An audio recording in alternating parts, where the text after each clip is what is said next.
Okay, this is day 3 of owning the camper. I pulled the porta potty out. This is what was in there. That's what I had on my boat.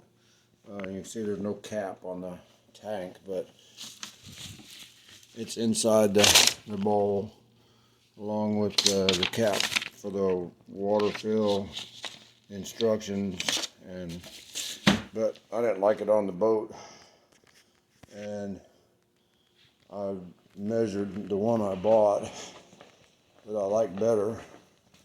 Has the spout on the back that makes it easier to drain the waste tank wherever you're at, wherever you take it to drain it. So I'm going to swap those out, and I'll just leave that one.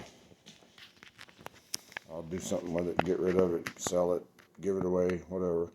Okay, I'm going to go out and go around it and all the things I kind of found yesterday that need to be corrected before we take this thing out on the road. I bought a little stool just to make getting into it easier. It takes about 8-10 inches off the step into it. On the outside, the only real issue I got is there's a lock on the shower and there's no lock on the propane. So if the camper's unattended, like out for a hike or something, I'm more concerned about somebody swapping out their empty propane bottle with my full one rather than I am somebody stealing 9 gallons of water. This is I don't think it'd be hard to put anything in that, but that's the city water fill. Everything else seems to be okay on the outside. These are the shackles for the Brophy tie downs. You can see them on the truck. They just mount across the top of the bed, and then there's big things that, let's see if I can find my finger, and big things that go down on the inside and pinch that in place. That's pretty sturdy. 170 miles on the interstate and some back roads that didn't move at all. Okay, let's go inside. This is the other thing. You got one key that unlocks everything, and the deadbolt goes that way, but when I was messing with it, I turned it too hard, and the key is real soft metal. It actually bent, but I straightened it out, just put it on a desk and pushed on it, and it bent back. Now, this thing says 1,070 pounds. That's without water or anything like that in it. 10 out here, so you can, charge the battery or, run the refrigerator the night before. You get one of these. This fits in here, and then you plug an extension cord into it, and you can't run anything. You can run one appliance or whatever, but this thing's a little fiddly to get in there. You can see there's a keyhole on that bottom slot, but you have to really fiddle with it to get it to go in there. Maybe that's, I'm just surprised how much fiddling I had to do with it. Now, fit and finish on this thing. This is the thing where the porta potty goes, and you can see when you open the door, it starts rubbing on the floor. So I don't know if the hinges are misplaced or what, but it's not that big a deal. But it is going to wear the floor. That's just linoleum. Here's where some of the issues I found yesterday. This is the battery compartment, and it's so wires all over the place, and I think those are fuses. Those big red wires, high amp bus, and there's I think that's a I don't know what any of this stuff is. It's not in the manual and it's not labeled. That right there is the switch for the remotes, which aren't really remotes because they have a cord on them. And in order to use them, you got to come in here and flip this little switch. The jacks work great. I had no trouble at all, even with no back window. I don't even know what's down underneath this battery box. I'm just going to have to take it. Right now, you can't even hook up the vent to it. And this won't get on there and close because of all these wires. So it's a rat's nest that needs to be sorted out. I'm not sure about the furnace. It looks like this ductwork in here is really squished. I don't know how anything can get in there, but I'll take the cover off one of these days and see if there's something that needs to be done to it. This was a big surprise because I didn't see this when I sat in it at the lot. That's what I saw when I opened it, but it came loose. There's a screw on the top that goes in there somewhere, but there's no storage underneath the sink. You got water lines. There's a big passel of wires, and I'm sure that big copper thing is a ground thing. And all of that could be cleaned up, and you could get a little bit of storage in there for, I don't know, paper towels or dish soap or something. But the way it currently is, that's the hot water heater over there. So I'm not sure what the deal on that is, what you can do to clean it up. GFCI outlets. And this is kind of a bad design, but you know, it's nice to have the little table. But underneath it, there's two switches. No idea what they are. Here's another switch. I'm assuming one of these is for the water pump. I don't know what the other two are. And here's a coax connector for, but there's no antenna in this thing. Although on the back, right here, there's a coax there. So is that for cable at the campground? Who knows? The next big surprise, this is where there's the water tank. I think it's 9 gallons, something like that. They just kind of stuffed it all down in there. There's the water pump way down at the bottom. There's the one that got me. This hose right there is kinked, but this is the hose. It doesn't go to anything. It does have a shutoff valve on it, but I don't know where it goes. So a lot of that wiring and plumbing from the sink, under the sink, comes over here to the water pump. Now this right here is the converter, and I mean it's easy enough to get to. All your fuses, circuit breakers, down here on the floor, and it's a little inconvenient, but it works nice. The battery disconnect is that silver knob, and then on the other side is the propane gas alarm. And when you're running off of battery power, let's see if I can do this, running off battery power, the light comes on. You can hear the fan come on in the converter.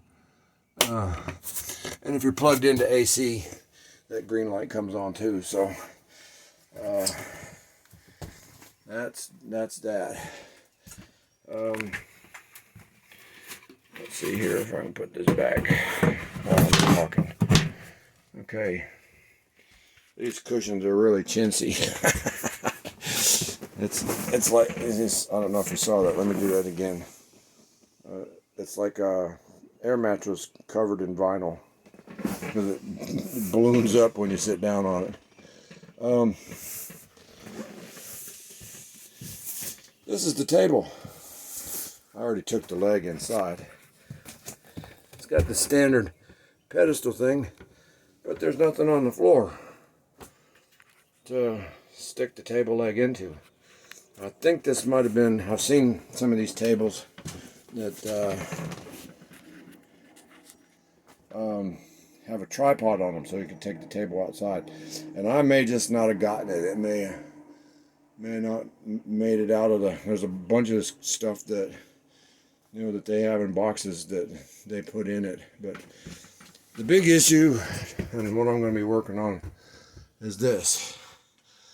And I don't know that this is a 5,000 BTU air conditioner, and I can literally reach from just about one that's about 7 feet wide. This thing ought to turn this thing into an ice box. But if you watch the other videos, I forget the guy's name. There's no way. Window units, the front half has a fan that blows air this way. It sucks air in here over the coils where it cools the air, filters it, and then pushes it back out this way. But then on the other side, going to the outside, I don't think there's any way for air to get to those vents other than you can see a little bit of daylight in there. And I don't know that these things are designed, they're just not designed, because any air that gets pushed out the back it's hot air, and it gets sucked right back in to the intake. So I don't think there's anything wrong with the AC, because it was blowing cool air. It wasn't cold, and it didn't do anything to cool this place down. But it's not that hard to get out. Take out a couple of screws, and this comes off, and then I just think the thing slides out somewhere, and there's plugged in. I don't know where. And maybe there's something behind that. This is really about the only storage you got. There's one little more cubby hole back up under there, which is, even with the thing not made into a bed, is incredibly inconvenient to get to, but it's there. The way I'm going to use this thing is just leave the bed made up all the time, and I can use underneath the bed for storage. But that's the wall there. Some of them I've seen, this was storage, but there's a little cubby hole there, but there's nothing there. So that's it for storage. That one under the bed, and that one, that's it. Now the radio I turned on with a little antenna on the roof. It actually picked up a couple stations, so at least I know that works. There's also USB ports right there. I didn't test them yet. All these lights are 12 volt LED pucks. The other thing that surprised me, and it wouldn't make any difference, I would have still bought it, is this is just a vent, no fan. And I can install a max air fan. I've done that. I did that on my van. I had to cut a hole in the roof of a $40,000 van. That was fun. You can see the other video somewhere on my channel. But all I need is to find 12 volts. I think I can get 12 volts out of one of these lights. On high, the fan uses 3 amps, so I don't know what gauge wire is running to those lights, but we'll see. The only thing I did with the microwave yesterday was set the clock, so I know the clock works. I didn't turn anything else on, didn't fire up anything gas related, and didn't do anything with the water, because I sat in here for half an hour, and just like now, I'm sweating to death. Oh, here was another thing that kind of surprised me. They got these little valances on the curtains. There's no shades or anything. There's, there's no way to. Anyways, I just came back from Walmart. They just got these standard little curtain rods on here. I can make some curtains. I got a sewing machine. I can make some curtains that'll fit over that, and you don't have to mess with shades.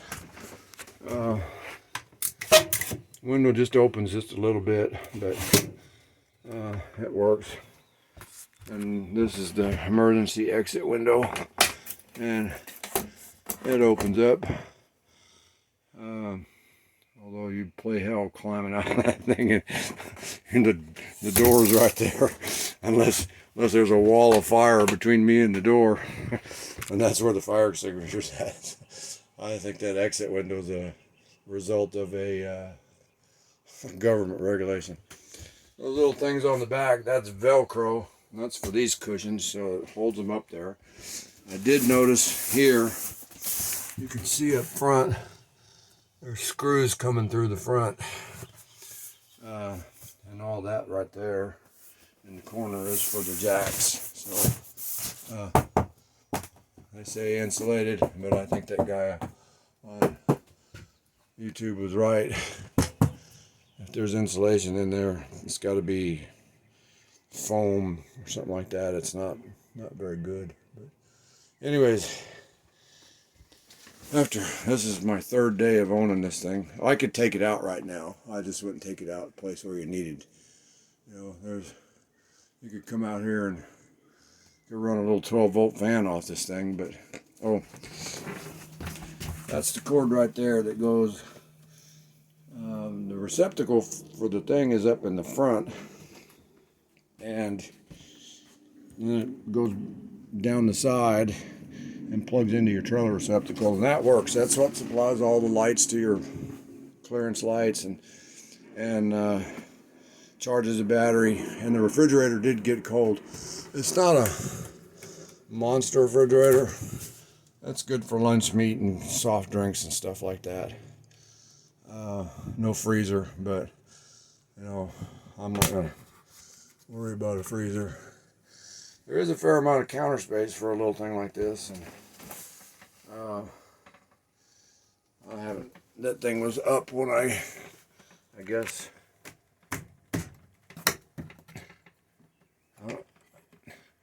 I'm not gonna mess with it.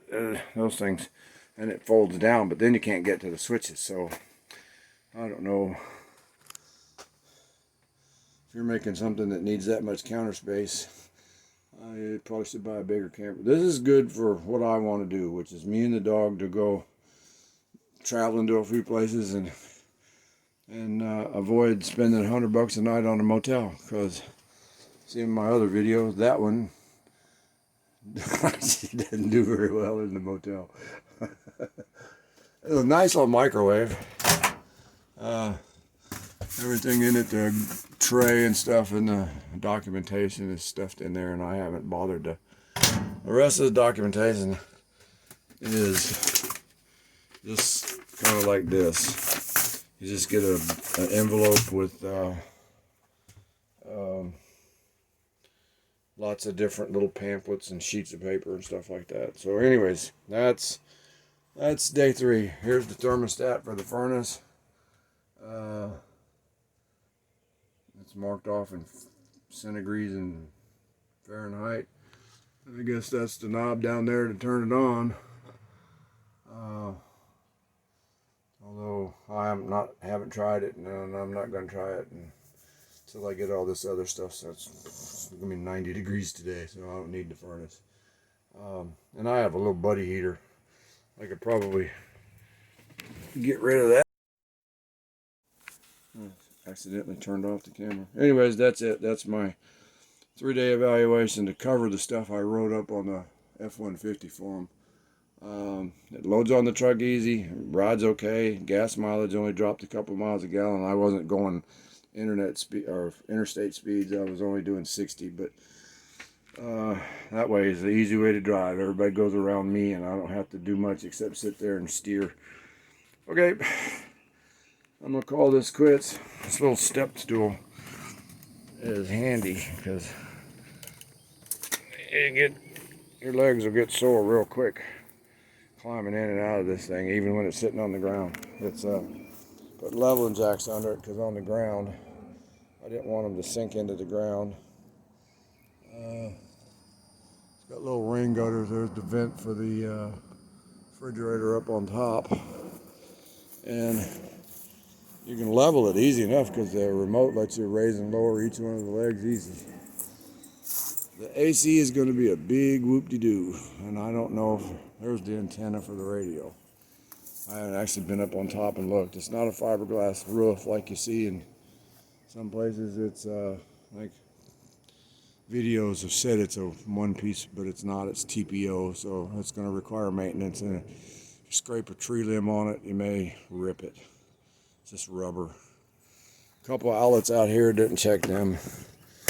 The jacks plug in on all 4 corners, and they're slow, which is fine, but they seem to work really well. Okay, that's my 3rd day evaluation.